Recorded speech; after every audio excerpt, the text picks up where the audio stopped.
नारायण श्रीमन्नारायण लक्ष्मी नारायण श्रीमन्नारायण नारायण नारायण श्रीमन्नारायण नारायण श्रीमन्नारायण जगो नारायण श्रीमन्नारायण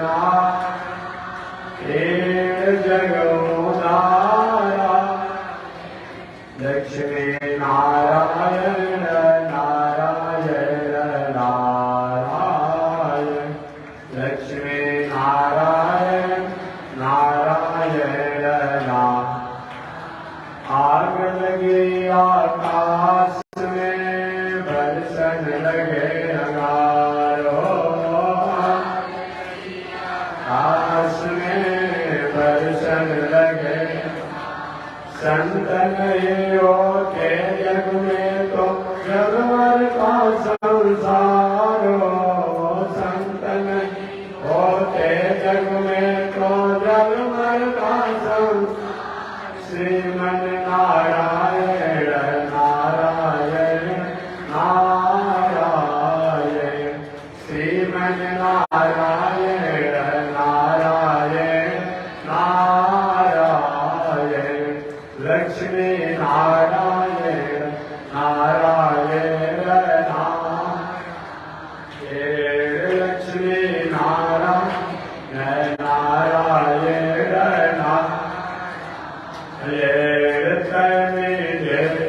रघुनाथ जी हमारी रोरिया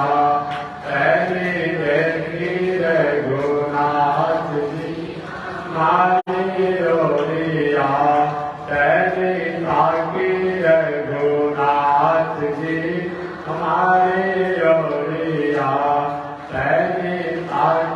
रघुनाथ जी हमारी बगसर में आके रहुआ तरका के बरनी बगसर में आके रहुआ तरका गौतम नारी अहिल्या के करनी गौतम नारी अहिल्या के करनी देखी रघुनाथ जी हमारी रोरिया तनि देखी रघुनाथ जी हमारी रोरिया तनि थाकी रघुनाथ जी हमारी रोरिया तनि थाकी रघुनाथ जी हमारी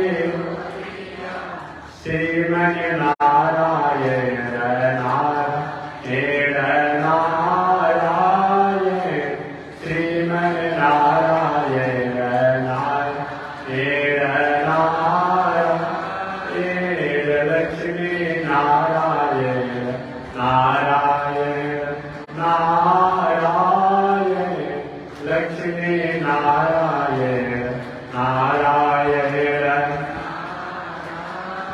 बोलिए श्री लक्ष्मी नारायण भगवान की अनंताचार्य कृपया वेदांतद्वय पारगम रामकृष्णामि सर्वत्र विश्वक्सेन मुनिं भजे कासायं यज्ञसूत्रम् शुचिवपुषितदा चोर्वपुण्ड्रं चबाले यस्यास्ते दक्षहस्ते कलिकुमतिगिरीन्द्रेन्द्रवज्रं त्रिदण्डं संसाराग्निप्रशम्ये धृतजलममलं दारुपात्रं पवित्रं श्रीविश्वक्सेन सूरे पदकमलयुगं श्रेयसे संश्रयामि लक्ष्मीनाथ समारम्भाम् आद्या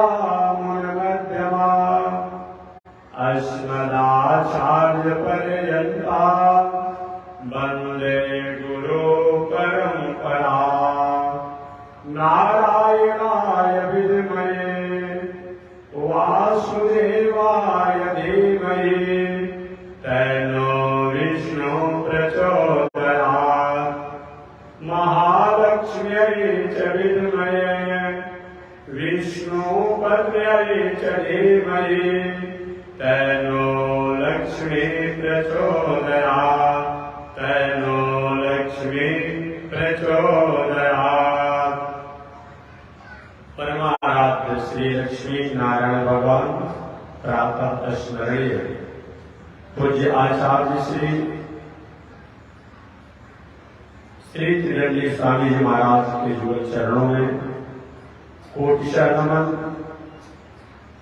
भगवत भागवत आचार्य कैंकर्य पारायण मानना हरिद्वार की पावन भूमि से चलकर आए हुए माया मधुसूदन पिताधीश्वर जगत गुरु रामानुजाचार्य स्वामी वैकुंठनाथ जी महाराज द्वारा आपका भाषण कर रहे थे। पावन कथा को पावन भूमि पर निवेदन करते हुए मैं भी आया। पावन कथा प्रसंग अंतर्गत श्री सूत जी महाराज द्वारा 24 अवतारों का वर्णन किया गया। उन्हीं 24 अवतारों के नाम और उनकी कथा को संक्षिप्त में निवेदन करते हैं। सूत जी महाराज ने नैमिषारण्य में 16 ऋषियों को संबोधित करते हुए कहा था, ये 16 ऋषि भगवान के अनंत अवतार हैं। उन अनंत अवतारों में 1008 अवतार मुख्य हैं। उन 1008 अवतारों में 108 अवतार मुख्य हैं। उन 108 अवतारों में 24 अवतार मुख्य हैं। उन 24 अवतारों में 10 अवतार मुख्य हैं। उन 10 अवतारों में 4 अवतार मुख्य हैं। उन 4 अवतारों में 2 अवतार मुख्य हैं। उन 2 अवतारों में 1 अवतार केवल कृपा का अवतार है, वह है कृष्ण। जैसी मर्यादा होती है, जैसा नीति कहता है, जैसा न्याय करता है, उस पर विचार किया जाता है। कृपा में पात्रता की बहुत बड़ी महत्व नहीं होता। चाहे वह योग्य हो अयोग्य हो, इस पर कृपा करने के लिए संकल्प ले लिया जाए तो उस पर कृपा नहीं किया जाए। भगवान श्री कृष्ण ने कृपा किया। भगवान श्री राम ने मर्यादा का पालन किया। जब से प्रारंभ से लेकर के अंतिम तक भगवान श्री राम के चरित्रों को आप समझ लेंगे, कभी भी मर्यादा से पीछे नहीं, कभी भी। यही कारण है, जो कोई भी हो, शासक कोई भी हो, राजा कोई भी हो, शासन किसी का हो, सब चाहता है कि राम जैसे राम राज का मतलब सेवक स्वामी की मर्यादा है, पुत्र पिता की मर्यादा है, पत्नी पति की मर्यादा है। जो जीवन जिया जाए वो राम राज है। आज तो हम लोग को सबसे भय रखा हुआ, कोई भय से अलग नहीं। भोगे रोग भयम, सुखे क्षय भयम, दीते च राग्यो भयम, विद्यायाम ऋषभे, रूपाद भयम जोषिनी, इष्टे सुख भयम, रणे भयम, काये कृतांताद भयम, चेत्यम जन्म निरंजकम स्मृतये, विष्णु पदम निरंजन। हर जगह भय।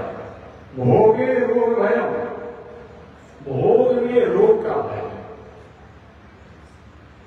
हम जो भी भोग भोगते हैं हमेशा भय बना रहता है। शुगर मत हो जाए, बीपी मत हो जाए, हार्ट का रोग मत हो जाए, किडनी का रोग मत हो जाए, लीवर का रोग मत हो जाए। भोग तो भोगते हैं कि रात दिन रोग का भय बना रहता है। भोगे रोग भयम, सुखे क्षय भयम। हमारे जीवन में सुख है, लेकिन सुख में भी हमेशा भय बना हुआ है कि अभी है वो अगले समय में सुख कितना रहेगा कि नहीं रहेगा, कब कम हो जाएगा, इसका भय। भोगे रोग भयम, सुखे क्षय भयम, बीते चराको भयम। धन संपत्ति में राजा का भय, बीते चराको भयम, राजा का भय। आपने खून पसीना एक करके धन कमाया है, कहीं सरकार को पता चल गया कि इनके पास व्यवस्था है, कितने प्रकार के करों का टैक्स की नोटिस आप पर आ जाएगी। ये आप इससे अवगत हैं, पत्र पत्रिकाओं द्वारा आपको बता देंगे। बीते चराको भय, धन संपत्ति में राजा का भय। राजा को कहीं कागज पत्र ठीक करके सुधरवा करके संतुष्ट किए, इधर चोर का भय बन जाता है। रास्ते में जा रहे हैं, कहीं छाती पर भिड़ा करके कुछ कर दो, उसको भी कहीं समाधान करते हैं। धन संपत्ति कमाया गया, परिवार का भय बना। लेकिन धनी आदमी को जितना कष्ट है बाकी दुनिया में किसी को नहीं है। धन को आ देते हैं, लेकिन धनी आदमी से पूछिए, धनी आदमी को जितना कष्ट है, परेशानी है, उतना और दुनिया में किसी को नहीं। एक उदाहरण देकर आगे का बढ़ने का क्वेश्चन करने का नाम है। एक तो धन कमाने को समझ एड़ी चोटी करके खून पसीना करके जो भी धन कमाया होगा या कमाता होगा वो जानता होगा कितना परिश्रम करके दिन को दिन नहीं समझता है, रात को रात नहीं समझता है, रात दिन अपने आप को श्रम करता है तो धन कमाया जाता है। खून पसीना एक करके धन कमाता है। एक तो धन कमाने में बहुत कष्ट हुआ, भले उसके धन से दूसरे लोग भोग करे, लेकिन धन कमाने वाला व्यक्ति न समय से भोजन कर पाता है, न समय से सो पाता है, कुछ नहीं कर पाता है। सारी दिनचर्या उसकी कष्ट रहती है। एक तो धन कमाने में कष्ट, धन कहीं कमा लिया जाता है तो धन की रक्षा करने में रात दिन कष्ट आता है। एक बजे रात में अपने आप सपना आएगा, कोई आ गया छापा मार दिया अपने आप में, भले छापा नहीं मारा, सपना देखता है, भय बना रहता है। 24 घंटा कोई इनकम टैक्स, कौन टैक्स, कौन टैक्स, रात में धन कमाने में भय, धन की रक्षा में भय। अगर कहीं धन खर्चा हो गया तभी दुखी होता है, इतना श्रम से कमाया था, लाख रुपए खर्चा हो गया। तीनों परिस्थिति में धन जो है क्या है, कष्ट ही कष्ट में देता है। आपने कभी सुना होगा, पढ़ा होगा, राजा राधिका रमन प्रसाद जी का कभी आपको पढ़ने को मौका मिला होगा। राजा राधिका रमन प्रसाद सिंह एक लिखा था, उन्होंने उसमें लिखा कि मेरा सेवक भी रहेगा। पहले के जमाने में राजघरानों में एक पंखा बड़ा होता था और जो होते थे कर्मचारी वो अपना खींचते रहते थे और हवा हो जाता। रात जैसा हो गया है, बड़ा से लोग खरीद लेते हैं, वही अपने आप का सेवक है, पंखों को डुलाते डुलाते खींचते खींचते उसी में सो लेता है। लेकिन जो जिसके लिए पंखा खींचा जाता है सोने के लिए, मखमली सेजों पर भी रात भर करवट बदलते ही दिखता है, नींदे नहीं लगती है, नींदे लगती है। तीनों परिस्थितियों में यह ठंड है या कहीं कहीं उदासी की। भोगे रोग भयम, सुखे क्षय भयम, बीते चराको भयम, विद्याया कलहिष्यते। विद्या में भी कला का भय है। इतना पढ़े लिखे आदमी है, साधारण की बात करें, ऐसा पढ़ा लिखा तो है, लेकिन हम बहुत बड़े पढ़े लिखे हैं, इसलिए साधारणों से बोलता नहीं है, तो उसका पढ़ाई में अपने विद्या में अपने जलते रहता है, अपने विद्या में जलते रहता है और उसी में जल कर मर जाता है। क्या मतलब होता है? ऐसे पढ़ाई से काम करो, ऐसे विद्या से काम करो। इसलिए ठीक है, परमात्मा ने आपको विद्या दिया है। भगवान श्री राम तो आपने सुना होगा चरित्रों। और बताइए, एक तो राजकुमार है, अकोल वीरों से निषाद राज से यमुनाथ गले से गले मिलते हैं और उनकी मुखम सुखम समाचार मिलते हैं। आज ये जनता तो बात नहीं लगती है, आज ही समता की बात नहीं होती है, आज ही समता की बात नहीं होती है। पहले जैसा समता था, समानता था और जनता दरबार था, आज नहीं। आपको दिखावा का जनता दरबार है, लेकिन पहले के जमाने में सही मायने में समता था, समानता था, जनता का दरबार था। भगवान श्री राम सबसे मिले अपने आप में।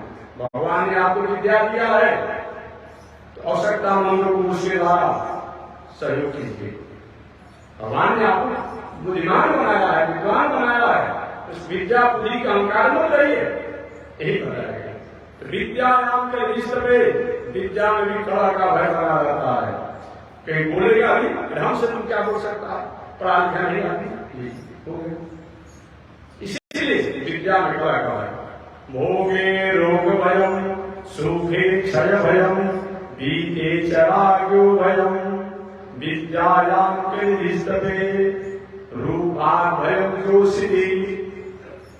रूप में भी भय है, बहुत आयासी, बहुत विलासी और बहुत श्रृंगारी। कहीं आपका वेशभूषा स्वरूप होगा, उसमें भटकने की संभावना हो सकती है। इसलिए वैसा ही वस्त्र पहनिए, वैसे ही जीवन में रहिए, क्योंकि बहुत बड़ा आयासी और विलासी और अश्लीलता में आपकी स्थिति नहीं, कहीं कहीं भटकाव और भटकने की संभावना हो सकती है। रूपार भयम रोशनी, इष्टे शोक भयम, मित्र बंधुओं में शोक का भय बना रहता है। बहुत से बहुत शोकविद हैं, हमको सर्दी है, खांसी है, बुखार है, अनेक है, मैंने मित्रों के शोक से हमेशा दुखी मिला है, जिसका कितना मित्र है। इष्टे शोक भयम रणनीति मृत्यु भयम, आपके पास युद्ध के संसाधन कितना भी हो, लेकिन हमेशा शत्रुओं से भय बना रहता है। कब शत्रु किस तरह से धोखा देकर प्रहार बंद कर दे, इसलिए रणनीति है। कार्य कृतांत भयम, अरे और बात तो छोड़ दी और कहीं भय नहीं हो। जिस शरीर द्वारा हमने संसार की वस्तु को प्राप्त किया, संसार की व्यवस्था को प्राप्त किया, संसार के व्यवहार को प्राप्त किया, इस शरीर का ही जब नाश होना है, विनाश होना है, समापन होना है, तो क्या इस शरीर द्वारा किए गए वस्तु व्यवस्था का संग्रह उसका ह्रास नहीं होगा, उसका विनाश नहीं होगा, निश्चित होगा। कार्य कृतांताद्वयम, इस शरीर से भी भय बना हुआ है कि अभी हम हाई कर रहेंगे कि नहीं रहेंगे। चेत्यम जन्म निरंतर विष्णु भयम निर्भयम, एकमात्र के निर्भयता है और भगवान विष्णु के चरण भी नहीं है, अन्यथा कहीं निर्भयता। भगवान के अनंत अवतार, अनंत अवतार है। राम जी मर्यादा के अवतार, कृष्ण भगवान के पास। आगे श्री सौम्य जी ने कहा कि सुखी मैं 24 अवतारों का नाम और उनकी कथा को जानना, तो मैं भी आपके सामने सबसे पहले 24 अवतारों का नाम गिना दूं, तब उसको याद करूं। भगवान का सबसे प्रथम अवतार कौन है? आज 3-4 मिनट में कहते आ रहा हूं, आप लोग याद रखिए। सनक, सनंदन, सनातन, सनत कुमार, इन चारों भैया का अवतार जो है ये प्रथम अवतार। भगवान का दूसरा अवतार वराह अवतार, तीसरा अवतार नारद जी का अवतार, चौथा अवतार नर और नारायण का अवतार, पांचवा अवतार कपिल देव का अवतार, छठवां अवतार दत्तात्रेय जी का, सातवां यज्ञावतार, आठवां ऋषभ देव का अवतार, 9वां राजा पृथु का अवतार, 10वां मत्स्यावतार, 11वां कूर्मावतार, 12वां धन्वंतरी अवतार, 13वां मोहिनी अवतार, 14वां नरसिंह अवतार, 15वां वामन अवतार, 16वां परशुराम अवतार, 17वां व्यास जी का अवतार, 18वां राम अवतार, 19वां बलराम अवतार, 20वां कृष्ण अवतार, 21वां हरि अवतार, 22वां हंस अवतार, 23वां बुद्ध अवतार और 24वां कल्कि अवतार। यही 24 अवतार है। इसी प्रसंगों को आगे के अध्यायों में कहीं कहीं बलराम जी और कृष्ण को एक ही अवतार में जोड़ दिया गया है, आकर कहीं 2 को बता दिया गया है। ये भी जाने सकते तो जैसा प्रसंग आएगा वैसा नहीं करना। यहाँ बलराम जी को अलग अवतार बताया गया है सूर्य जी द्वारा और कृष्ण का अलग अवतार बताया है कृष्ण साधन। आज 16वें अवतार की व्याख्या करना है, परशुराम अवतार। नाम ही सुनते थोड़े से लोगों में उत्तेजना आ जाते हैं, ये परशुराम जी है, और सुनते लोगों में उत्तेजना हो जाता है, वो उत्तेजना होती है। परशुराम का क्या होता है? पर माने वेद विरोधी, पर माने वेद विरोधी। वेद विरोधी जो है उनको सतपथ पर, सरमार्ग पर लगाने के लिए जिनका अवतार हुआ होगा उन्हीं का नाम है परशुराम अवतार। या दूसरा परशुराम अवतार के मतलब क्या होता है? एकाक्षरी पुरुष होता है। पर माने परम ब्रह्म परमात्मा, परम ब्रह्म परमात्मा का जो स्वरूप है उस स्वरूप और तत्वों को जनाने के लिए जिनका अवतार हुआ होगा उनका नाम है परशुराम अवतार। एक परशुराम जी महाराज पहले की जन्म कर्म की बात में होता है, किसी में जो गुण आता हो, दोष आता हो, उसका भी कुछ जन्म कर्म का महत्व होता है। एक परशुराम जी है कौन? परशुराम जी है कौन? इसलिए मैं निवेदन करना चाहता हूं कि आज जो भ्रांतियां समाज में खड़ी हुई है, परशुराम जी अपने आप राजाओं के अपने आप में विरोधी थे नहीं, ये शायद आप कहते हैं तो पुराणों को, शास्त्रों को पढ़ने में आपने उदासी किया है, कृपणता किया है। ये परशुराम जी कौन है? तो आपको जानना चाहिए कि हमारे विश्वामित्र, अभी कल मैं बढ़िया से इतिहास में बताऊंगा, ये विश्वामित्र बाबा के संबंधी रखते हैं। कैसे आप कहेंगे विरोधी है? कैसे आप कहेंगे? तो चलिए मैं प्रसंग वस्तु निवेदन करता हूं। सबसे पहले गांधी नरेश का नाम आपने सुना होगा। अभी वर्तमान समय में गाजीपुर कहलाता है, वहां के राजा थे गांधी नरेश। गांधी नरेश राजकाज की व्यवस्था को मर्यादा पूर्ण करते थे। उन गांधी नरेश की पत्नी से बहुत समय बीतने के बाद में कोई पुत्र के रूप में संतान नहीं हुआ। एक गांधी नरेश की कन्या थी जिसका नाम था सत्यवती। व्यास जी का नाम था सत्यवती है, ये सत्यवती है, उनका नाम था सत्यवती। न जाने गांधी नरेश के मन में कैसी भावना आ गई, उन्होंने अचानक एक दिन घोषणा कर दिया कि मेरी बेटी विवाह के योग्य हो गई है, परंतु मैं अपनी बेटी का विवाह उसी के साथ करूंगा जो हमें 1000 सफेद घोड़ा, इस घोड़े का कान जो है श्याम वर्ण का होना चाहिए और पूरा शरीर जो होना चाहिए सफेद होना चाहिए, लाकर देगा, उसी से मैं अपनी बेटी सत्यवती का विवाह करूंगा। उसको कहते हैं कि महात्मा जी पहले भी अंतर जातीय विवाह की परंपरा थी, तभी तो ऐसा हुआ। देखिए कोई विषम परिस्थिति में कोई इस बात होती हो, उस शरीर से लागू होता है, उसी के साथ लागू होता है, सबके लिए नियम नहीं होता है। सीता जी के स्वयंवर में यह प्रतिज्ञा था कि जो धनुष शिव धनुष को तोड़ेगा वो जानकी जी से नाता जुड़ेगा।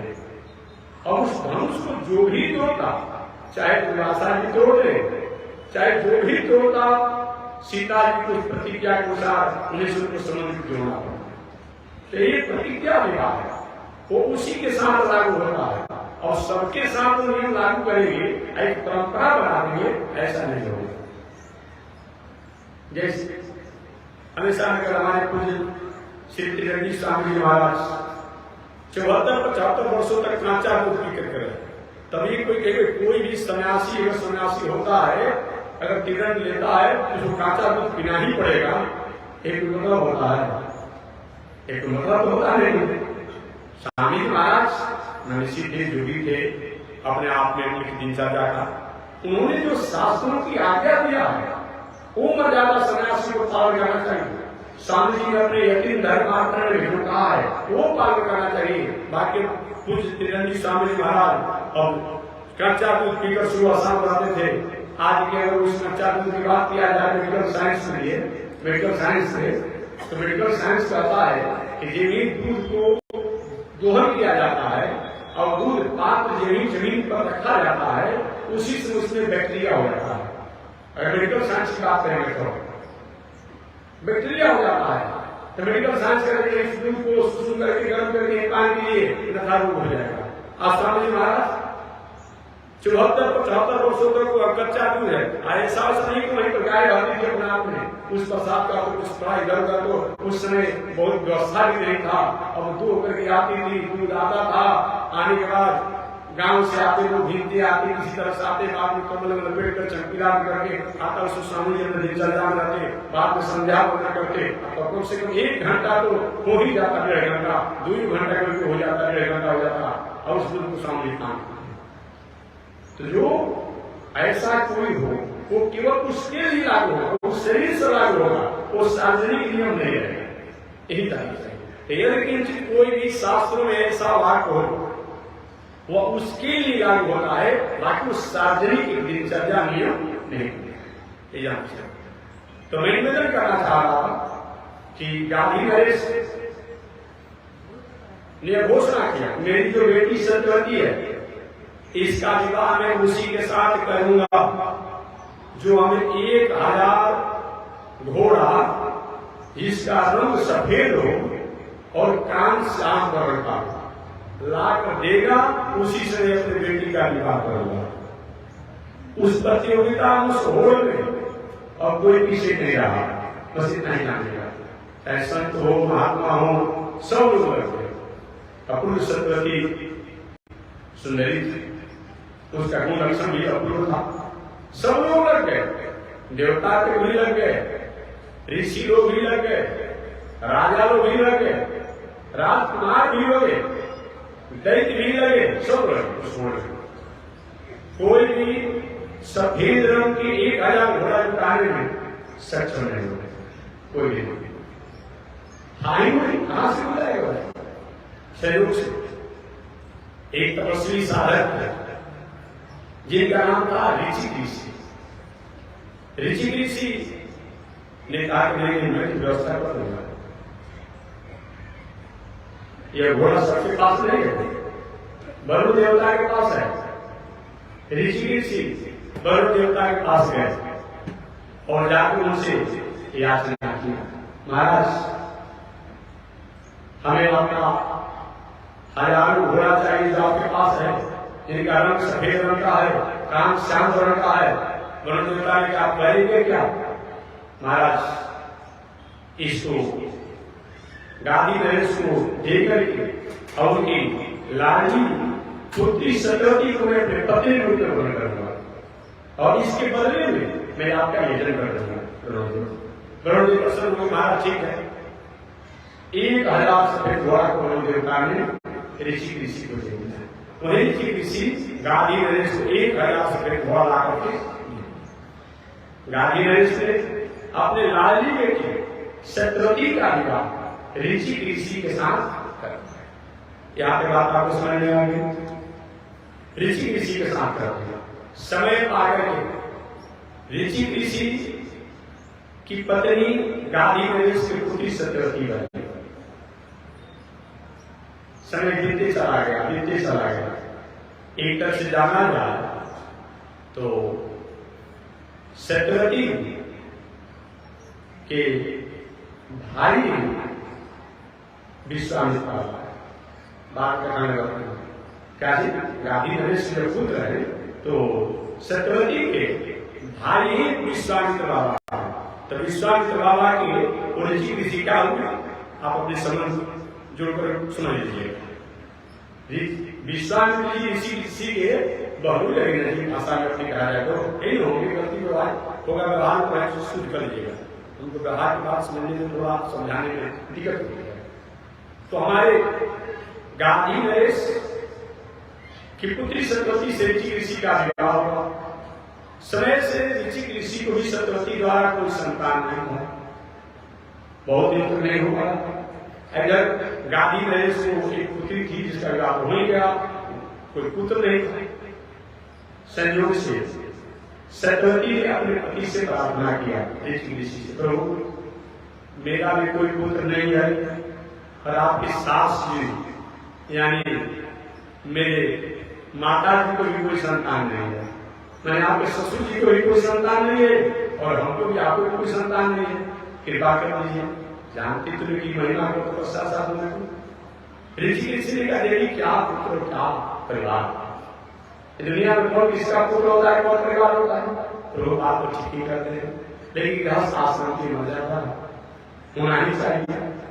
ऋषि ने एक यज्ञ का अनुष्ठान किया और यज्ञ के अनुष्ठान में अंत में हविष को तैयार किया, दो चरु को तैयार किया, जैसे कि बिजली का करंट है, एक बिजली का करंट, एक से पंखा चल रहा है करंट से, एक से ट्यूबलाइट बढ़ रहा है, एक से माइक चल रहा है, करंट एक प्रकार का है, लेकिन तीन काम कर रहा है ना। ऋषि ने अपने तपस्या साधना के फलस्वरूप दो चरु को तैयार किया, एक अपनी पत्नी के पुत्र के लिए, एक अपने सास जी के पुत्र के लिए, दो चरु को तैयार किया। जो अपनी पत्नी के पुत्र के लिए किया वो ब्राह्मण वंश का, और सास जी के अपने आप में जो त्याग किया तो क्षत्रिय वंश के लिए चरु तैयार किए। संयोग की बात चरु को तैयार करके और समझा करके विधि को देने के लिए हुए, उसी बीच में सत्यवती उस रहस्य को नहीं जान पाई और दोनों चरु को पत्नी है रख लिया, और एक चरु जो सत्यवती के लिए था, जो ऋषि के पुत्र के रूप में चरु था, वो अपनी माता को दे दिया, मैंने ऋषि को सास को दे दिया। जो ब्राह्मण वंश का जो चरु था वो सब दे दिया गांधी नरेश की पत्नी को, और जो क्षत्रिय वंश का जो चरु था वो सब अपने स्वीकार कर गए गलती से। ऋषि आए उस घटना को जानने नहीं क्या हुआ, महाराज ऐसे घटना हो गई, बहुत बड़ा अन्याय हो गया, तुम्हारा पुत्र जो होगा क्षत्रिय स्वभाव का होगा, क्षत्रिय स्वभाव का होगा, और तुम्हारा भाई जो होगा ब्राह्मण स्वभाव का होगा, तुम्हारा भाई जो होगा ब्राह्मण स्वभाव का होगा, और तुम्हारा पुत्र जो होगा क्षत्रिय स्वभाव का होगा। सत्यवती ने प्रार्थना के प्रभु क्या दुनिया कहेंगे, कृपा कर दीजिए, कृपा कीजिए, आपके प्रभाव को मैं जानती हूं, ऋषि जो होगा वो क्षत्रिय स्वभाव का होगा। देश का छात्र के अनुसार गांधी नरेश की पत्नी को जो चरु दिया गया, जो ब्राह्मण वंश को प्राप्त हो गया था, उसी समय पाकर के एक बालक हुए जो विश्वामित्र बाबा के नाम से वही विश्वामित्र था। इधर ऋषि की पत्नी सत्यवती द्वारा जो पुत्र हुए उनका नाम पड़ा जमदग्नि ऋषि। क्या नाम पड़ा? जमदग्नि ऋषि। क्योंकि प्रार्थना के ठीक है, एक पीढ़ी तो नहीं, दूसरा पीढ़ी में उसके प्रभाव रहेगा। जमदग्नि ऋषि हुए, आज समय पाकर के वही जमदग्नि ऋषि के पुत्र परशुराम जी हुए। इस तरह से विश्वामित्र और परशुराम की मैं वंश परंपरा को संक्षिप्त चले और आगे बढ़ा। दोनों पढ़ने लगे, दिन दूना रात चौगुना। विश्वामित्र बाबा राजकुमार होने के बाद भी ब्राह्मण की पोज तेज था। राम क्या हुआ?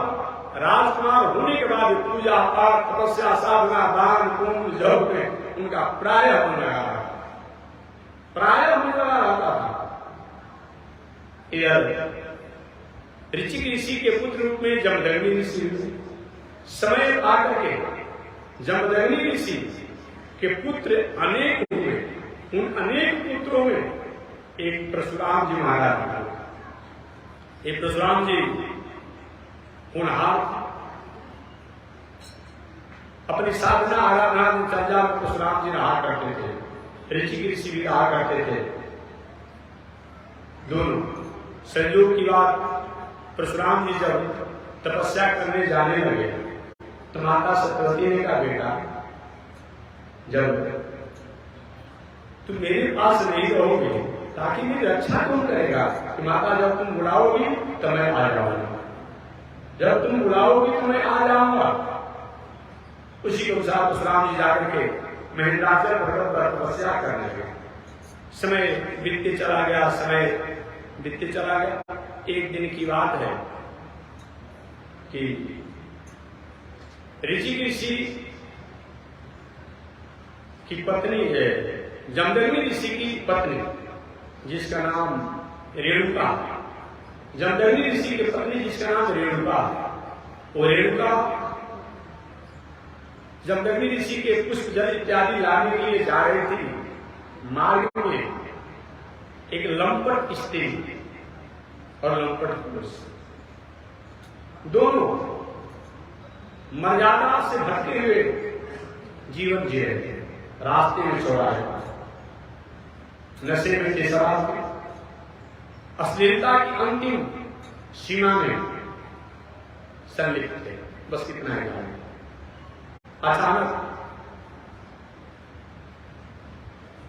रेणुका जो ऋषि की जो पत्नी है, उस घटना को, दृश्य को देखने लगी।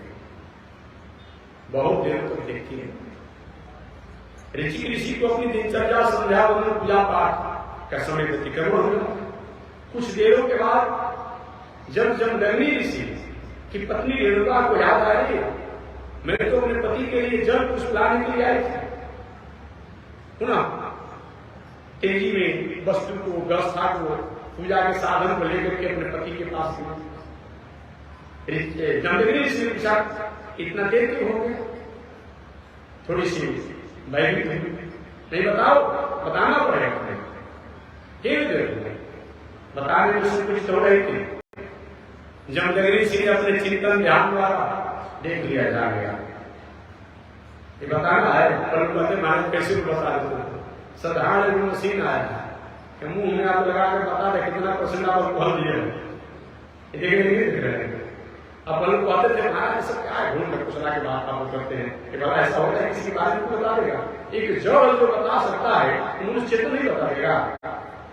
और बताइए, मैं पूछना चाहता हूँ, एक जड़ जो है, जड़ जो उपकरण जो है, जड़ नहीं, वो बता दे रहा है मुंह डालते समय, शरीर छुआते समय, और बात छोड़ेगा कि ये दूध आपके पास मशीन डाल दीजिए और बताते हैं कितना परसेंट जल है, कितना परसेंट दूध है, बता रहे नहीं बता रहे। अनाज का ढेर रखा हुआ है, मशीन छुआ दीजिए, बताते हैं कितना परसेंट कठरी है, कितना परसेंट नमी है, कितना मिलावट है, और बताइए कहा कैसा प्रश्न करते हैं, शंका करते हैं, संदेह करते हैं। और मत कीजिए कम से कम। पहले वो काल था जो उस समय वैज्ञानिक युग की स्थिति उस तरीका से नहीं थी। अब तो ऐसा कहने की कोई आवश्यकता है ही नहीं, वो तो प्रत्यक्ष आपके सामने है। अपने में समझ गए। जब जगह से नाराज नहीं, पापी जब नहीं आए पापी, तुम्हारे मन में पाप की भावना हुई, मेरे जैसे पति को होने के बाद भी उस उल्टा नारी के दृश्यों को तुमने देखा, उस लंपट पुरुष की अश्लीलता को तुमने देखा, जो मेरे सामने से तो निकल भर जा। नाराज हुए, अंत में कुपित हुए, और कुपित होते हुए जमदग्नि ऋषि ने अपने पुत्रों से कहा, हे मेरे पुत्रों, इस पापनी अपनी माता को मार डाला। कोई भी पुत्र तैयार नहीं हुआ। कैसे? कोई भी पुत्र तैयार नहीं हुआ। एक परशुराम अपनी माता को मार डाला, आती हो, बताती हो, उसी के साथ लागू होगा।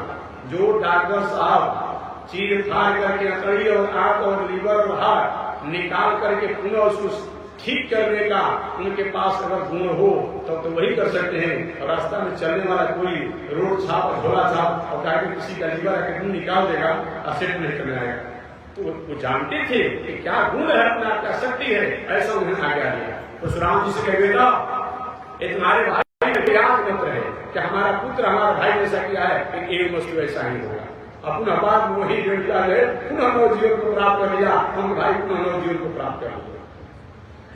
ऐसा किसी के पास होता तो सम्मत करे सब। इसी बातों को लक्ष्मण जी जब संवाद हो रहा था लक्ष्मण जी में और परशुराम जी में, तो लक्ष्मण जी ने इशारा कर दिया बात ही बातों में। बार बार लक्ष्मण जी को जब परशुराम जी फरसा दिखा रहे थे, क्या चीज फरसा दिखा रहे थे कि बाबा माँ पिता के ऋण से तो ऋण हो गया, अब माता के ऋण से ऋण हो गए, और गुरु का ऋण जो बचा हुआ है हमारे पूरा करिएगा क्या? माँ पिता के ऋण का मतलब पिता की आज्ञा का पालन किया, और माता के ऋण का मतलब माता की आज्ञा के पालन के बाद में बता हुआ है। तो माता पिता के ऋण को तो आपने पूरा कर दिया, अभी गुरु का ऋण बाकी हुई कथा बताऊंगा, वो हमारे पास पूरा कीजिएगा। फरसा मत दिखाइए, फरसा मत दिखाइए, आप फरसा भी है ना। जानते हैं मेरा नाम क्या है? लक्ष्मण जी ने कहा जानते हैं मेरा नाम क्या है? परशुराम ने कहा बताओ तुम्हारा क्या नाम है? कि मेरा नाम है शेष। क्या नाम है? शेष। आप मैथमेटिक्स पढ़े होंगे, गणित पढ़े लिखे होंगे। जब अंतिम में गणित के जब भागफल करने के बाद जो बचता है उसको क्या कहा जाता है? शेष कहा जाता है। तो मैं शेष हूं, अब हमारा विभाजन नहीं होगा। शेष जो होता है विभाजन सुलभ होता है, वही मैं शेष हूं, मुझको काटने से मैं कटने वाला नहीं। हमको फरसा न दिखाइए। वही लक्ष्मण जी ने उनको याद दिला दिया। चलिए कथा प्रसंग में चलता हूं। तो मैं निवेदन करना चाहता इस तरह से हमारे परशुराम जी महाराज ने एक बार अपनी माता को भी और अपने भाइयों को भी अपने फरसों द्वारा पिता की आज्ञा से कहा पुनः नवजीवन को लोगों ने प्राप्त कर लिया। समय पा करके एक बार रेणुका ने विचार किया कि मेरा पुत्र है, कहा कि जब मैं कभी बुलाऊंगा तो आ जाएंगे, तो परीक्षा लिया जाए, परीक्षा लिया जाए। तो परीक्षा लेने के लिए रेणुका की बात है। इसी तरह से आवाज लगाई परशुराम की तपस्या में, माता को कुछ संकट पड़ा है क्या? और आप आगे माता जी आपने हमें क्यों बुलाया? बेटा आपने परीक्षा लिया, परीक्षा लिया कि तुम कहे थे कि जब बुलाओगे मैं आ जाऊंगा, ध्यान करूंगा मैं आ जाऊंगा, तो परीक्षा के लिए नहीं। परशुराम अपना लौट के चले गए, ऐसा नहीं किया। समय पा करके एक बार यही हैभो वंश जिसको आप लोग सहस्त्रार्जुन के नाम से जानते हैं, सहस्त्रबाहु के नाम से जानते हैं, काकवृष के नाम से जानते हैं, तीन नाम है सहस्त्रार्जुन, सहस्त्रबाहु, काकवीर, हैभो वंश कहा जाता है। रावण के पास तो 20 भुजा थी, ऐसे सहस्त्रबाहु के पास 1000 भुजा था। बस मिलेगा, रावण के पास 20 भुजा थी और सहस्त्रार्जुन के पास 1000 भुजा था। बल की जहां तक बात करेंगे तो सहस्त्रार्जुन का के पास इतना बड़ा बल था कि रावण जैसे तीनों लोग के प्रभावशाली और बलशाली जो जमराज पर भी अपना अधिकार रखने वाला रावण था, उन रावण को पकड़ करके यह सहस्त्रार्जुन अपने घोड़शाला में, जहां घोड़ा को बांधने के पछाड़ जो रस्सी होता है उसे बांध रखा। सहस्त्रार्जुन इतने बड़े बलशाली थे कि वाल्मीकि रामायण में लिखा हुआ है कि पढ़ेंगे आप। इतने बड़े बलशाली थे कब? जब मर्यादा में सहस्त्रार्जुन और काकवीर रहते थे तब। ये महिष्मतीपुरी के राजा सहस्त्रार्जुन, सहस्त्रबाहु, काकवीर तीनों नाम है। एक महिष्मती, महिष्मती मैंने इसको आज की भाषा में लोग सासाराम कहते हैं। आज की भाषा में इसका पहले के जमाना में नाम था महिष्मतीपुरी, इसका नाम है सासाराम का। आज आप लोग सहस्त्रबाहु की नगरी में पधार रहे हैं, क्योंकि आपको बोर्ड मिलता होगा, ऐसे लिखा मिलता है सहस्त्रार्जुन की, सहस्त्रबाहु की, लेकिन इसका नाम महिष्मतीपुरी था। यही का राजा सहस्त्रार्जुन। एक दत्तात्रेय जी के शिष्य थे, संत मित्र, धर्म के प्रति बड़ी उनकी अटूट श्रद्धा थी, परंतु एक बार गलती हो गई। देखिए हमारे पास जब धन हो जाता है ना, तो धन के साथ साथ 15 को दोष आता है। सब याद नहीं है, दो चार नाम दूंगा मैं बाद में, प्रसंग बस याद होगा बताऊंगा। 15 को दोष धन के साथ आता है। जहां पर धन हो जाता है वहां पर ईर्ष्या बढ़ जाती है, जहां पर धन हो जाता है थोड़ा दम बढ़ जाता है, धन होता है तो अहंकार बढ़ जाता है, धन होता है तो ऐंठन बढ़ जाती है अपने आप में। ये सब दोष बताया गया है। धन होने पर थोड़ा सा असत्य हो जाता है, झूठ बोलने की संभावना हो जाती है अपने आप में, ये सब बताया गया। तो चलिए मैं निवेदन करता हूं, सहस्त्रार्जुन रात काल की व्यवस्था को करते रहे। संयोग से एक बार अपने रथ पर आरूढ़ होकर के अपने सेनाओं, सैनिकों और मंत्रियों के साथ घूमते हुए निकल गए सहस्त्रार्जुन, और घूमते घूमते अपने राज की सीमा से भी आगे बढ़ गए, और जाते जाते जमदग्नि ऋषि के आसन पर गए। जमदग्नि ऋषि के आसन पर जब गए सहस्त्रार्जुन, जमदग्नि ऋषि ने विचार किया कि अतिथि जो होता है भगवान का स्वरूप आदरणीय होता है। ये तो राजा हूं, इसमें प्रभावशाली यशस्वी राजा हूं। जमदग्नि ऋषि ने अपनी कामधेनु गाय के द्वारा उस जंगल में जो सत्कार और सम्मान कराया, बड़े बड़े राजा के राज में भी वैसा सत्कार और सम्मान संभव नहीं। सहस्त्रार्जुन बहुत प्रसन्न होने के बाद उन्हें जमदग्नि ऋषि से पूछा, ईश्वर इस जंगल में कुछ दिखाई नहीं पड़ रहा, पर आप ऐसा वैभवशाली व्यवस्था की है, इतना सत्कार सम्मान किया, कहां से किया? प्रेम भावना में जमदग्नि ऋषि ने कहा, अब से मेरी कामधेनु गाय की देन है, जो सबला गाय है इसी की देन है, इसी के द्वारा मैं सब कुछ करता हूं। यही से झगड़ा शुरू हो गया, बस और कोई बात नहीं है। वहां तक तो ठीक था अपने आप में। सहस्त्रार्जुन काम पुलिस कहे, ऋषिवर इस कामधेनु को हमको दे दीजिए ना, और इसके बदला में आपको लेना है तो 1000 गाय ले लीजिए, दूसरा हम दे देंगे। 1000 से नहीं तो 10,000 गाय ले लीजिए, 1,00,000 गाय ले लीजिए। जमदग्नि ऋषि ने कहा 1,00,000, 1,000, 1,00,000, 10,00,000 की बात नहीं है, या करोड़ की बात नहीं है। मेरी गाय है, मैं अपने पास रखा हूं, मैं आपको क्यों दूं? मैं नहीं दूंगी। बस एक झगड़ा शुरू हो। सहस्त्रार्जुन, मैं राजा हूं, तुम साधक संत हो, ऋषि हो, मेरा अधिकार बनता है कि किसी प्रकार का रत्न होता है तो उसको मेरा अधिकार बनता है। एक ही रत्न है गाय, जिसके द्वारा इतना सेवा करते व्यवस्था करते हैं, अतः मैं इसको नहीं देंगे तो बलजोरी लूंगा, छीन करके लूंगा। जमदग्नि ऋषि के आपके पास बल है, आप छीन सकते हैं, लेकिन मैं दूंगा नहीं। वही जमदग्नि ऋषि के रहते हैं उनकी गायों को छीन करके और लेकर के जाने लगे सहस्त्रार्जुन। सबला गाय रोने लगी, ऋषिवर क्या मेरे सेवा में कोई त्रुटि हुई? आखिर हमको क्यों त्यागा जा रहा है? हुंकार भरे रो रहे गाय, क्यों हमें त्यागा जा रहा है? अगर कोई गलती हुई है तो उसको क्षमा कर दिया जाए। जमदग्नि ऋषि ने कहा, बेटी ये दुराधर्ष राजा है, दुशासी राजा है, भगवान राजा है, मैं इसका मुकाबला नहीं कर सकता हूं। अगर तुम्हारे पास शक्ति हो तो तुम अपनी से रक्षा कर सकते। इतना आज्ञा देना था कि आज्ञा देते ही वो कामधेनु गाय द्वारा अनेक वीर प्रकट हो गए, और सहस्त्रार्जुन के अनेक वीरों को मार के पलायन कर दिया। उसमें सहस्त्रार्जुन ठीक क्षत्रिय बल, क्षत्रिय बल का राजा होने का अधिकार है। यह तपस्वी के अपने वाणी द्वारा हमारी सब साधन को, वीरों को, सेनाओं को संहार कर दिया, पलायन कर दिया। पुनः गाय आई अपने आप इधर सूता सहस्त्रार्जुन जिसके काम हो रहा है इसी को समाप्त कर आया दूसरी बार, और जमदग्नि ऋषि को सिर का एक झगड़ा शुरू हुआ। जमदग्नि ऋषि के सिर को काट दिया सहस्त्रार्जुन ने। अपने उनके पुत्रों द्वारा भी विरोध किया है, उनको भी पलायन किया, हताहत किया, हत्या किया। रेणुका जब अपने पति, अपने परिवार के लोगों के 100 लाश देखी, रोने लगी, हा राम, हा परशुराम, हा राम, हा परशुराम। 21 बार अपने छाती पर हाथों को पीटते हुए पुकार लगाई है, उस समय तो तत्काल परशुराम जी नहीं आए, हो सकता है माता इससे परीक्षा लेके बुलाई बुला चुकी थी, लेकिन जब बाद में आए बोले ऐसा नहीं हो सकता है, एक बार 2 बार 21 बार आवाज आ रही।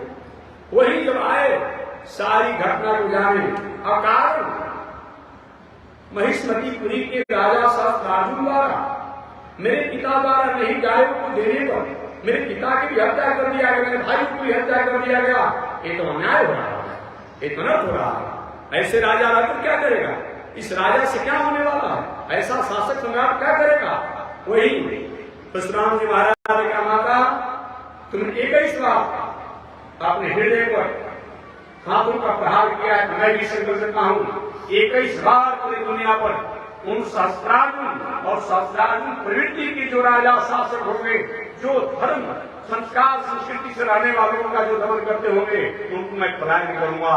वही हमारे परशुराम जी महाराज ने सहस्त्रार्जुन का वध किया और उसके बाद उनसे संबंधित जो उनके इष्ट मित्र जो उनके सहयोग में थे उनको उन्होंने पलायन किया, मारा। अब आप बता सकते हैं कि किसका अपराध था, किसका अपराध था। अरे भाई हमारी वस्तु है, हम उस वस्तु का आप नहीं देना, कौन लेने वाले होते हैं, कहा आपने न्याय नहीं है। इसीलिए परशुराम महाराज ने वही सहस्त्रार्जुन और सहस्त्रार्जुन से संबंधित जितने लोग थे उनका सहयोग करने वाले उन्हीं को मारा, बस तो सभी राजाओं को नहीं मारा। अन्यथा मैं जानना चाहता हूं उस समय तो दशरथ जी महाराज भी थे, जनक जी महाराज भी थे, गांधी नरेश भी थे, विश्वामित्र बाबा भी थे। आप आगे से तो आप कह सकते हैं, और भी बहुत से राजा ने उदाहरण दिया है लोगों को, एक से आप कह सकते हैं नहीं। हमारे परशुराम जी ने जो धर्म के नाम पर उनके पिता और जो विरोध करने वाले ऐसे थे उन्होंने को किया, न कि सभी राजाओं को किया। ऐसे परशुराम महाराज परशुराम जी साक्षात भगवान के अवतार है, भगवान का स्वरूप होता है, ईश्वर का स्वरूप होता है।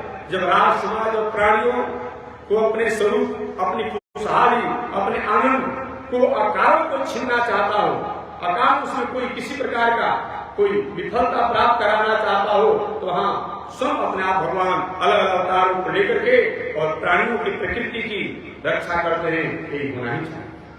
ऐसे परशुराम महाराज ने कहा। वह परशुराम जी जब हरिभोग वंश का समापन हो गया, बच्चे बच्चे कोई लोग होगा, पूरी दुनिया का राजा परशुराम जी बन गए, पूरे दुनिया का राजा बन गया, सम्राट बन गया।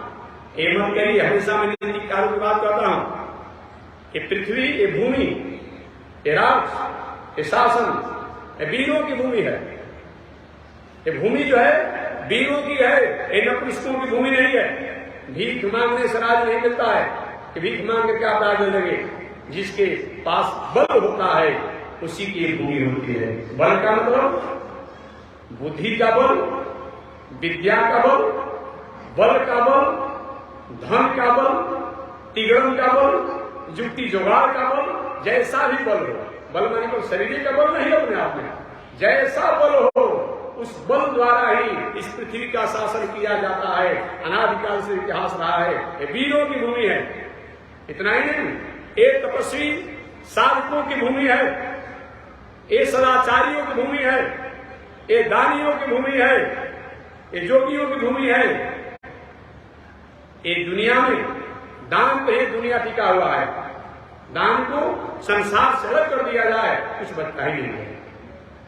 इसीलिए ऐसा जान करके शासन जो है एक अपने भुजा के बल पर, धन के बल पर, बल के बल पर होता। परशुराम जी महाराज पूरी दुनिया के चक्रवर्ती सम्राट बने। अब उनके सामने कोई था नहीं। ये मत कहिएगा, कुछ लोग कहते हैं कि ब्राह्मण के केवल धन भिक्षा कहता है लोग। कहाँ पढ़ा है आपने? पढ़े हैं? इतिहास पढ़िए अपने आपने, इतिहास पढ़िए, पुराणों को पढ़िए। भिक्षा माने क्या होता है? भिक्षा माने भीख होता है? नहीं नहीं, भिक्षा माने भीख नहीं होता है। भिक्षा माने संतोष होता है, संतुष्टि होता है। जितना में रहना उतने मुस्कुराते रहना, प्रसन्न रहना अपने आप में, भिक्षा माने भीख नहीं होता है, भीख तो मांगना सबसे निकृष्ट बताया गया है। इसीलिए भीख का मतलब नहीं, भिक्षा का मतलब कि हम अगर समाज के लिए, राष्ट्र के लिए और कुछ मांगते हैं तो भिक्षा नहीं है। ये तो काम सरकार भी करती है, ये टैक्स जो आप लोग से ले रही है और सरकार जो करती है वो भी तो मांगती है। भिक्षा मतलब क्या होता है कि जितना भी रहे, चाहे धन ऐश्वर्य वही हो, पद प्रतिष्ठा जितना भी हो, लेकिन उस धन संपत्ति पद प्रतिष्ठा का कभी मिसयूज नहीं करना, कम से कम में अपने जीवन को जीना, आयासी विलासी जीवन नहीं बिताना, ये संतोष में जीवन जीना ही भिक्षा। मर्यादापूर्ण जीवन जीना ही भिक्षा है, सात्विक जीवन जीना ही भिक्षा है। ये भिक्षा का मतलब है। समझिए, पृथ्वी के सम्राट ने हमारे परशुराम जी और पूरे दुनिया में उनका शासन चलता रहा, कोई उनके सामने राजा था नहीं। कुछ जो भी राजा थे उनके अधीनस्थ थे। उसमें एक बार मन में विचार किए कभी यज्ञ करना चाहिए। उन्होंने बहुत बड़ा यज्ञ का आयोजन किया और यज्ञ के आयोजन किए। कुछ यज्ञ में आचार्य कश्यप ऋषि को बनाया गया। यज्ञ जब पूर्णाहुति हुआ, यज्ञ का ऐसा नियम है कि यज्ञ की पूर्णाहुति में जहां यज्ञशाला बनाया जाए वो भी दान कर देना चाहिए। आज मत कीजिएगा तो झंझट हो जाएगा, कोई जगह नहीं कराएगा। लेकिन जो नियम है जहां पर यज्ञ मंडप हो, जहां यज्ञ किया जाए उसको भी अपने दान कर दिया जाए, यज्ञ करवाने वाला आचार्यों को। ऐसा नहीं है तो हम लोग क्या करते हैं आज के जमाने में, जहां भूमि दान की बात आती है उसके बदला में कुछ रुपया दान करा देते हैं। गाय की बात आती है, कहाँ गाय घूमने जाएंगे, अगर गाय किसी को दान दे दिया जाए, हो सकता है वो चलेगा किसी कसाई को, तो हमको भी तो दुष्ट रहेगा, तो उसके बदला में कुछ पैसा दे दिया जाता है। वृषभ दान की बात आती है, वैसा दान करना चाहिए, सब नियम है, उसके बदला में कुछ पैसा दे दिया जाता है। मंडप दान होता है, इसके बदला में कुछ दे दिया जाता है। लेकिन पहले की मैं बात कर रहा हूँ जिसमें ऐसा कसाई खानों का अभाव था। कसाई होते होंगे लेकिन कसाई खानों का अभाव होगा, उस समय की बात कर रहा हूं। तो मैं निवेदन करना चाह रहा था कि जब किए, जब करने के बाद संकल्प किए, परशुराम जी ने सब कुछ दान में दे दिया, कुछ बचा ही नहीं परशुराम जी के पास, सब कुछ दान दे दिया। संयोग से परशुराम जी तपस्या साधना करके पुनः पृथ्वी पर आ जाते। एक दिन कश्यप ऋषि ने कहा, महाराज आपने दान दी हुई वस्तु का भोग नहीं करना चाहिए, आपने तो समस्त संपूर्ण दुनिया को, पर्वत को इस भूमि में नहीं गिना जाता, याद रखिएगा। इसीलिए हम लोग हरिद्वार से जब आप ऊपर जाते हैं तो क्या उसका देवभूमि कहा जाता है, हरि का द्वार। आप हरिद्वार से नीचे जो होता है उसको पृथ्वी में हम लोग गिन लेते हैं। तो ये महिमाचल पर्वत के महाराज दी हुई भूमि का भोग नहीं करना चाहिए, क्योंकि दी हुई भूमि का भोग करना उसी तरह से दोष है जैसे, आज की बात नहीं कर रहा, दी हुई भूमि का भोग करना उसी तरह से दोष है जैसे कोई व्यक्ति अपने से बमन करे और उसी बमन को पुनः भोजन के रूप में खाए। बात समझ गए? जैसे कोई व्यक्ति अपने से बमन करे और उसी को पुनः भोजन करे, उतना निकृष्ट है, वैसा ही बताया गया। दूसरा, कोई व्यक्ति अपनी कन्या का, अपनी बहन का दूसरे के यहाँ विवाह करे, आप विवाह करके पुनः उस बेटी को अपने पास रख ले, जितना दोष है उतना दोष है दान दी हुई वस्तु को भोग करने का। आज की बात तो नहीं, आज तो अपने आप में जो भी पहले के दिए थे आज उनके परिवार में उसी का भोग कर रहा है, हड़प लिया है, कौन किसको रोक ले जाएगा? ऐसा नहीं होना। स्वदत्तांबा परदत्तांबा ब्रह्मवेति हरे पूजा खज्जीवस सहस्राणे विष्टायाम जायते कृमि। स्वदत्तांबा परदत्तांबा, अपना दिया हुआ हो या दूसरे का दिया हुआ हो, या पंचायती संपत्ति हो या पुरोहित का दिया हुआ हो या सार्वजनिक जनहित का संपत्ति हो, उसको जो हड़प लेता है, अपने पास रख लेता है, जो खाता है, वो मर करके 7,000 वर्षों तक पैखाना का कृमि बनता है। बात समझ में आ गया? समझ में आ गया। अब स्कूल में मिला विद्यार्थी को खिलाने के लिए और शिक्षक को ही अपने पास रख लेते हैं, तो आपका लेकर लड़ाई हो जाएगा। ऐसा मत कीजिए। आया है गरीबों के अपने आप सहयोग के लिए और आप अपने पास रख लेते हैं, ऐसा मत कीजिए, इसका विस्फोट होगा कहीं ना कहीं, ऐसा मत किया जाए। जिसके लिए जो चीज हो, और कोई आप रास्ते में आ रहे थे और कोई कहा 10 ले लीजिए और महात्मा जी कहा या तो दान पेटी में डाल दीजिएगा न तो प्रसादी डालेगा, आप गए रास्ता में कहे चलो महात्मा जी देखने आ रहे हैं और 10 रुपए का चाय पी गए, महात्मा जी भले कुछ नहीं बोलेंगे, ये बात ठीक नहीं है। और जो दिया तो दान पेटी में डाल दीजिए, अरे तो कुछ फल फुला के प्रसादी बांट दीजिए। तो स्वदत्तांबा चाहे अपना दिया हुआ हो या परदत्तांबा या दूसरे का दिया हुआ हो, ऐसे ब्रह्मवृत्ति है, ऐसे पंचायती संपत्ति को, सार्वजनिक संपत्ति को, जनहित की संपत्ति को जो अपने हड़प लेता है, बचा देता है, खा जाता है, रख लेता है। षष्ठी वर्ष सहस्त्राणी, षष्ठी माने 6 में षष्ठी वर्ष सहस्त्राणी विष्टायाम जाए कृमि, 60,000 वर्षों तक वो पैखाना का कृमि होता है और बाद में चलकर के कुत्ता सियार बिलारी का नहीं बनता है। कैसे कहा परशुराम महाराज, आप जब की जग में सब दान दूंगी और उस भूमि पर आप आ रहे हैं, उसी दिन से परशुराम जी महाराज ने नियम बना लिया कि आज के बाद कभी भी मैं रात्रि में पृथ्वी पर नहीं रहूंगा। दिन में आप एक घूम के चले जाते हैं। वही परशुराम जी महाराज महेंद्राचल पर्वत पर जाकर के अपना डेरा डाल दिया और उसके बाद से कभी भी पृथ्वी पर रात्रि विश्राम नहीं करते हैं। कश्यप ऋषि राजगाट की व्यवस्था करने लगे। मैं इसलिए कहना चाहता हूँ कि मत कहिए कि भिक्षा परशुराम जी शासन किए, उस बाद कश्यप ऋषि चक्रवर्ती से बराबर मिल गए, दान मिल गया। अरे अभी राजा को दान देता है उसका वो नहीं जाता है जी। अब कश्यप ऋषि राजकाज की व्यवस्था करने लगे। कश्यप ऋषि ने विचार किया कि राजकाज की व्यवस्था करने में हमारी दिनचर्या उथल पुथल हो रही है, तो केवल जो जिस राजा का था उस राजा को, मर्यादित राजाओं को पुनः राज्य बांट दिया।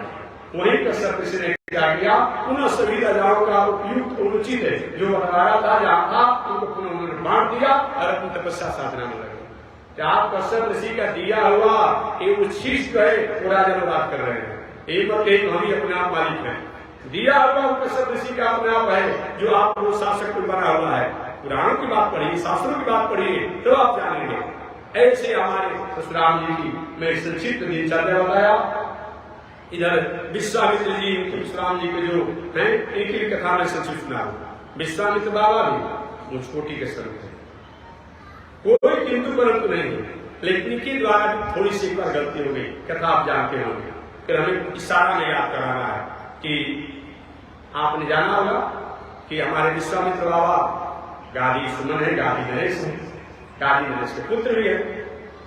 पहले गृहस्थ आश्रम में रहकर के राजकाज की व्यवस्था को संभाला। एक बार ये भी अपने रथ पर जब राजा थे तब, विश्वामित्र बाबा जब राजा थे तब अपने रथ पर आरूढ़ होकर के वशिष्ठ ऋषि के आश्रम पर गए। ये वशिष्ठ ऋषि कौन है? परंपरा से सूर्यवंशियों के पुरोहित है। ब्रह्मा जी के मानस पुत्र भी है वशिष्ठ ऋषि। परंपरा से सूर्य वंश के, केवल राम जी के नहीं, केवल दशरथ जी के नहीं, राजा केवल अज के नहीं, परंपरा से सूर्यवंशियों के पुरोहित रह चुके हैं वशिष्ठ ऋषि। उन्हीं के आश्रम पर गए। आश्रम पर जाकर विश्वामित्र बाबा को सत्कार सम्मान प्राप्त हुआ। जिसका नाम था उसको भी नंदनी या कुछ सगाई का नाम था। तो वही हाल हुआ जो परशुराम जी के साथ हुआ। सत्कार सम्मान को वशिष्ठ ऋषि ने जब किया तो करने के बाद पूछे कि माँ वशिष्ठ गाय को हमको दे दीजिए। वशिष्ठ की गाय को नहीं दूंगा। काहे नहीं देंगे, हम राजकुमार है, राजा है, देना पड़ेगा। गाय को छीन ली, लेकर जा रहे थे। उसमें वह गाय उसी तरह से अपने हमारे वशिष्ठ जी की आज्ञा अनुसार अपने द्वारा वीरों को प्रकट किया और विश्वामित्र के सारे वीरों को पलायन कर दिया। उस समय विश्वामित्र बाबा ने कहा हित क्षत्रिय बल का अधिकार है, मैं भी अपने आप ब्रह्मर्षि बनूंगा। वही वशिष्ठ रूप थे। आप किसी प्रकार के दूसरे को नीचा दिखाने के लिए प्रतिशोध में, प्रतिक्रिया में, ईर्ष्या में, द्वेष में न खेती करे, न व्यापार करे, न नौकरी करे, न अध्ययन करे, न अध्यापन करे, न परिवार पत्नी बाल बच्चों का पालन पोषण करे, अन्यथा कहे कि आपको भीतर से आपकी जलन बनी रहेगी। काम सफल हो भी सकता है कभी कभी, कभी कभी नहीं हो सकता। परशुराम जी महाराज तपस्या साधना करते अच्छी बात है, लेकिन वशिष्ठ हम आगे हो जाए, दिखा देंगे हर व्यक्ति अपने आप नमूना होता है, कोई क्या किसी को दिखाएगा। अब विश्वामित्र बाबा घर द्वार अपने बाल बच्चों छोड़ करके तपस्या करने लगे, और तपस्या जब किए तब प्रथम बार तपस्या के ब्रह्मा जी प्रसन्न होकर चलिए, अब आप राजकुमार नहीं हैं, अब आप राज ऋषि हो गए। क्या हो गए? राज ऋषि का पद मिला। विश्वामित्र बाबा के राज ऋषि के पदवी के लिए हम साधु नहीं बने हैं, हमको ब्रह्मर्षि बनना है, वशिष्ठ बनना है। ब्रह्मा बाबा के मेरे दोस्त की बात नहीं है। पुनः तपस्या करने लगे विश्वामित्र जी, और तपस्या जब किए तो तपस्या करने के बाद एक महर्षि बन गए, राज ऋषि से महर्षि बन गए। महर्षि बनने के बाद एक नहीं हम तो ब्रह्मर्षि बनेंगे। एक महाराज महर्षि कैसे बन पाएंगे, लेकिन इतनी तपस्या किया उन्होंने कि गायत्री मंत्र को आविष्कार करके प्रकट कर दिया विश्वामित्र बाबा ने। जितना भी बरसात में, ठंडा में, गर्मी में जो अन्न फल फूल होते हैं, जिसको आज की भाषा में हाइब्रिड कहते हैं, वो अपना ऐसे उसने वो प्रकट के आविष्कार किए। अंत में यहाँ तक हुआ कि तपस्या साधना के फलस्वरूप विश्वामित्र बाबा बहुत ऊंचाई पर पहुंच गए। ब्रह्मा जी प्रकट हुए, और प्रकट होने के बाद बेटा चलो मैं तुमको ब्रह्मर्षि पद भी दे रहा हूं, ब्रह्मर्षि पद भी दे रहा हूं। ठीक है, ब्रह्मर्षि तो बन गए, लेकिन नहीं महाराज आपको तो ब्रह्मर्षि कहने से नहीं होगा। जब तक से वशिष्ठ ऋषि नहीं कहेंगे अपने से, तब से ब्रह्मर्षि आपके पद से नहीं पूरा होगा। अरे भाई, आपका पड़ोसी देश जो है और किसी की भारत की नागरिकता देगा तो मान होगा। भारत के राष्ट्राध्यक्ष भारत की प्रक्रिया में जो भारतीय कर्मचारी भारतीय सरकार द्वारा और अपने आप किसी को भारत की नागरिकता दी जाएगी, वो नहीं माना होगा। अब दूसरे देश का दूसरा नागरिकता दे देगा, लेकिन नहीं महाराज आपके ब्रह्मर्षि नहीं होगा। हमको जब तक वशिष्ठ ऋषि नहीं कहेंगे तो कैसे मैं ब्रह्मर्षि हो सकता हूं। अब तो ब्रह्मा जी अवाक हो गए। उसी बीच में विश्वामित्र पुनः तपस्या करने लगे, और तपस्या करके बीच में तो बहुत झगड़ा संग्राम हुआ। आप जानते होंगे, वशिष्ठ जी के बहुत से पुत्रों को कत्लेआम कर दिए विश्वामित्र बाबा, बहुत कुछ हुआ। बीच में तपस्या समय में विश्वामित्र जी की कभी मेनका, कभी तिलोत्तमा, कभी रंभा, ये अप्सराएं आकर के तपस्या पर पानी फेर दिया, मर्यादा को भंग कर दिया। एक बार ऐसा हुआ कि तपस्या के अंतराल में विश्वामित्र बाबा इतने भटकाम हो गए, मेनका द्वारा इतने भटकाम हो गए कि शकुंतला उसका अपना उदाहरण रहा। पढ़े होंगे आप, शकुंतला का नाम सुने हो, मेनका द्वारा पटक गए अपने आप में। एक फिर भी ये भी है साहस क्या छोड़े नहीं, तपस्या करते रहे, लेकिन जब तक वशिष्ठ रहेगा तब तक हमको ब्रह्मर्षि पद में थोड़ा सा रोना आता रहेगा। सारा दुनिया मान लेगा, नहीं जब तक नहीं मानेगा कैसे मैं हो सकता हूं, तो क्यों वशिष्ठ को काट दिया है। मन में ऐसी भावना आ गई, भावना ऐसी आ गई। और एक दिन विश्वामित्र बाबा वशिष्ठ ऋषि को, उनके सारे परिवार को तो समाप्त कर ही चुके थे, मारने के लिए अपने आप में संकल्पित हुए। पूर्णिमा की रात्रि थी, विश्वामित्र बाबा वशिष्ठ ऋषि के आश्रम के पास गए हुए हैं। चांदनी रात्रि में अपना प्रकाश में हो रही थी, शीतलता प्राप्त कर रही थी। वशिष्ठ ऋषि अपनी पत्नी अरुंधति के साथ अपने आश्रम के आंगन में थे। वशिष्ठ ऋषि ने कहा, देवी देख रही हो, एक चंद्रमा की चांदनी जगत के प्राणियों को कैसे शीतलता प्राप्त करा रही है, कैसे आनंद को प्राप्त करा रही है। ठीक इसी प्रकार से विश्वामित्र की तपस्या जो है पूरी दुनिया में चमकी हुई। ये बात जब विश्वामित्र सुने, मैं जिसको मारने के लिए आया हूं, जिसको काटने के लिए आया हूं, और वो मेरा परोक्ष में मेरे उपस्थिति में वो मेरी प्रशंसा कर रहा है।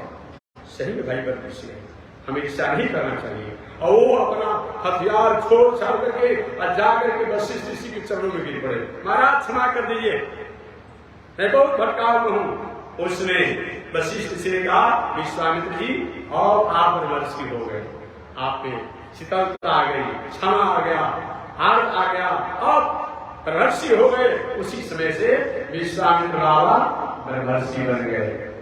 एक लोग उदाहरण देता है, विश्वामित्र बाबा जब राजकुमार होकर के जब ब्रह्मर्षि बन सकते हैं, अभी प्रकार काम तो हम कहीं करेंगे। अरे पहले से भी वो थे, इसी मैंने कथा सुनाया सुनिए आपको।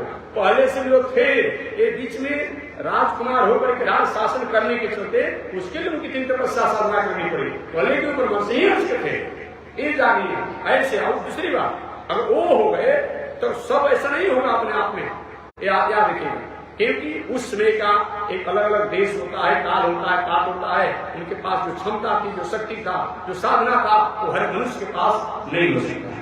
ऐसे हमारे विश्वामित्र बाबा भी ये परशुराम जी महाराज के ही अपने आप में एक तरह से क्या लगेगी माता जी, मैंने विश्वामित्र जी की बहन जो है, विश्वामित्र जी की बहन जो है परशुराम जी की दादी लगती है ना, दादी ही लगेगी अपने आप में। बस इतना ही जान लेगा, इतना बड़ा घनिष्ठ संबंध है। ऐसे परशुराम जी महाराज इस संसार में आकर के धर्म की रक्षा किए। अधर्म में जीवन जीने वाले जो शासक थे, सम्राट थे, उनको अधर्म त्यागने का, अधर्म पर चलने का संदेश दिया और धर्म की स्थापना किया। ऐसे परशुराम जी 16वें अवतार के रूप में जाने जाते हैं। 17वां अवतार जो है व्यास जी का अवतार है। व्यास जी कैसे प्रकट हुए, इसकी शेष चर्चा अगले दिन होगी। 18वां अवतार रामावतार है, तो संक्षिप्त बताऊंगा। राम जी का चरित्र कौन नहीं जानता है, तो एक प्रसंग बस एक लाइन में सुना दूंगा। और 19वां अवतार बलराम जी का है, कि 10वें स्कंद में बलराम जी का अवतार विस्तार से बताया जाएगा, तो मैं संक्षिप्त में आगे बढ़ जाऊंगा। और 20वां अवतार कृष्ण अवतार है, इसकी भी कथा मैं संक्षिप्त में कल सुनाऊंगा। बाकी 21वां अवतार हरि अवतार, 22वां हंसावतार, बुद्धावतार, कल्कि अवतार, ये सब आप जानते हैं। तो केवल मैं संक्षिप्त में सुनाकर आज इस 24 अवतारों कथा को समेट लेता हूँ। व्यास महाराज के अवतार की बात करता हूँ, लेट हो रहा आप लोगों, लेकिन बस 2 मिनट हो। व्यास जी के अवतार ये 17वां अवतार है। व्यास जी का मतलब क्या होता है? व्यास शब्द का मतलब क्या होता है? कोई कहते हम व्यास रेखा खींच दिए, अर्थात अब इससे आगे और कुछ नहीं होता है, उसी का नाम क्या है? व्यास है। मन अंतिम निर्णय, शास्त्र का, धर्म का, संस्कृति का, मर्यादा का, मानवता का जो अंतिम निर्धारण जो हो, उसी का नाम क्या है? व्यास है। ऐसे व्यास महाराज अवतार है। वेदों का वाक्य, उपनिषदों का वाक्य, पुराणों का वाक्य, इतिहासों का वाक्य, स्मृतियों का वाक्य, जो भी वाक्य है, उन सभी वाक्यों को एक अपने स्थान पर मर्यादा में जो स्थापित करके समाज का उपकार किया, वो महर्षि वेदव्यास महाराज ने। व्यास जी हमारे पराशर ऋषि की पत्नी, देवताओं की पुत्री, इसका पालन पोषण निषाद राज किया हुआ था, जिसका भी नाम सत्यवती ही था, जो कभी किसी काल में मत्स्यगंधा के नामों से जानी गई, किसी काल में योजनगंधा के नामों से जानी गई, किसी काल में निषाद कन्या के भी नाम से जानी गई, और किसी काल में राजा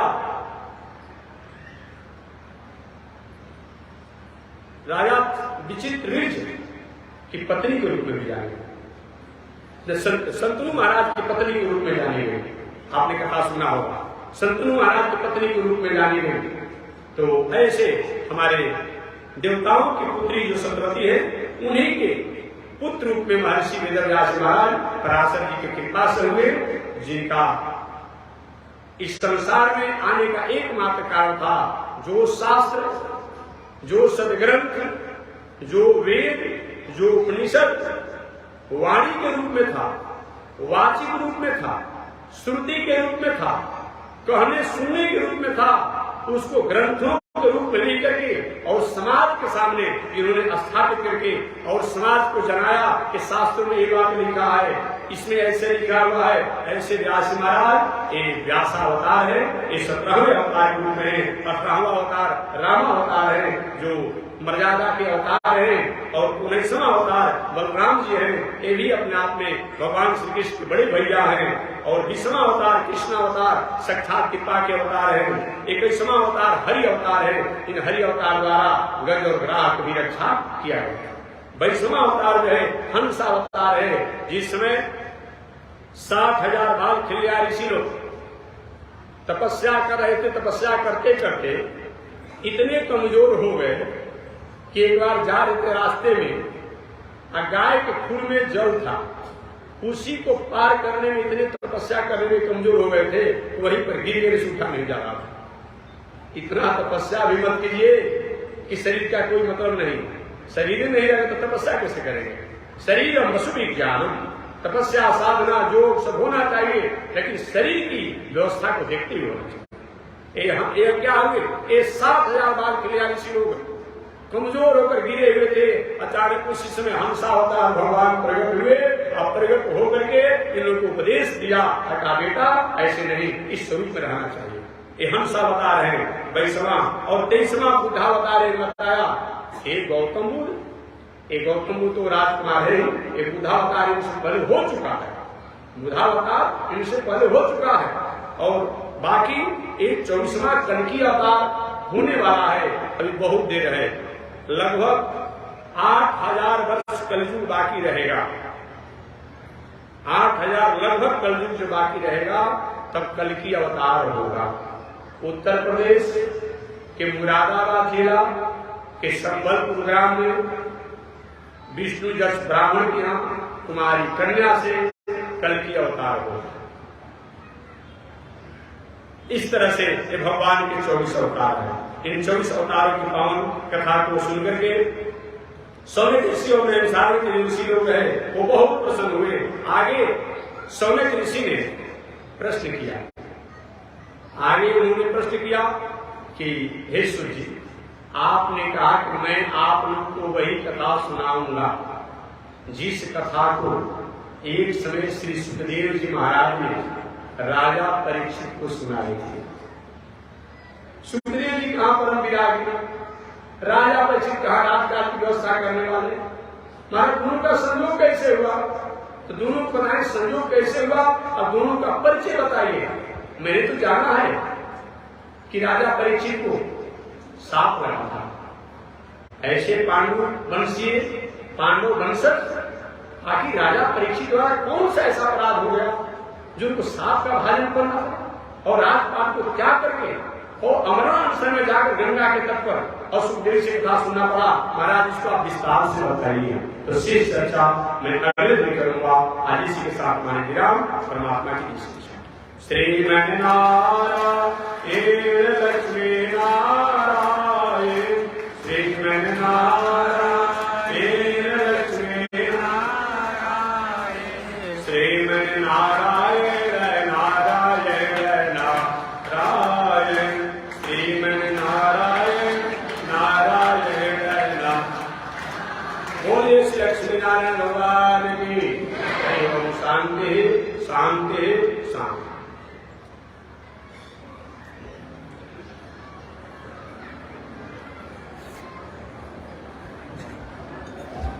ओम चंद्रमान सोयाद जगो सूर्यो अजायत श्रोत्राद्वारिश प्राण समुखादन जायत।